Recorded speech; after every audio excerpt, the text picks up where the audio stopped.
अगर case study की requirement हो कि ऑडिटर का कोर्स ऑफ एक्शन क्या होगा तो इसका आंसर किस तरह से ड्राफ्ट होगा वो थोड़ा सा आप सुन लें।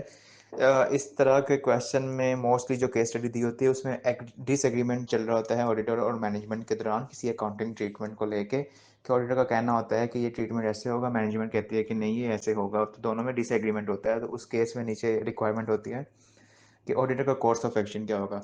तो इसमें कुछ अप्रोच वगैरह सुन लें आप। फर्स्ट अप्रोच ये होगा कि आपने क्वेश्चन में जो मैटर दिया, फॉर एग्जांपल वारंटी प्रोविजन का मैटर दिया हुआ है, तो वो आपने थोड़ा सा डिस्कस करना है आंसर में पहले 2-3 लाइनों में कि फॉर एग्जांपल वारंटी का केस था और वो वारंटी क्लेम्स आ रहे हैं लेकिन मैनेजमेंट ने उसकी प्रोविजन बुक नहीं की हुई, तो ऑडिटर का कहना है कि ऐसे होना चाहिए थे, तो मैनेजमेंट नहीं मान रही।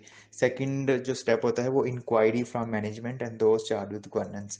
तो कोर्स ऑफ एक्शन में मेन यही है इंक्वायरी वाला सीन कि आपने फॉर एग्जाम्पल वारंटी के आपने प्रोसीजर्स पढ़े हुए हैं ना चैप्टर सब्सटैंटिव प्रोसीजर में, तो उन प्रोसीजर को ही आपने लिखना होता है कोर्स ऑफ एक्शन में, लेकिन उसको मैनेजमेंट और दो चार्ज विद गवर्नेंस से रिलेट करना है कि उसको इंक्वायरी के शक्ल में ले जाना है कि inquire from management warranty claims after year and inquire from management the provision they have booked, inquire from management अगर मैनेजमेंट नहीं मानती तो communicate to those charge with governance. तो आपने सारे प्रोसीजर को शुरू में मैनेजमेंट से रिलेट करना है या दोस्त चार्ज विद गवर्नेंस से रिलेट करना है।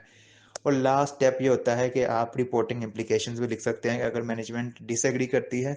इफ़ करके आपने लिखना है अगर मैनेजमेंट डिसएग्री करती है तो रिपोर्टिंग इम्प्लीकेशंस क्या होंगी। अगर मटेरियल है तो मॉडिफाइड, या इमटेरियल है तो अनमॉडिफाइड, या कोई और पैराग्राफ हम ऐड करेंगे एम्फसीज वगैरह ये वो। तो रिपोर्टिंग इम्प्लीकेशंस आपने एंड पे बतानी है। मोस्टली ऐसा होता है कोर्स ऑफ एक्शन क्वेश्चन में आप पहले 2 स्टेप ही जो ऊपर है ना मैटर को डिस्कस करना और वो प्रोसीजर परफॉर्म करना मैनेजमेंट और 2-4 गवर्नेंस को लगा के, तो यही करते हैं। अनलेस क्वेश्चन के मार्क्स ज़्यादा हों तो फिर आप नीचे रिपोर्टिंग इम्प्लीकेशंस भी लिख सकते हैं। और कुछ केसेस में ऐसा होता है उसने साथ ब्रैकेट में लिखा होता है रिक्वायरमेंट में के reporting implications are not required, तो उस केस में आप नहीं लिख सकते, अदरवाइज आप स्टेप 3 भी लिख सकते हैं।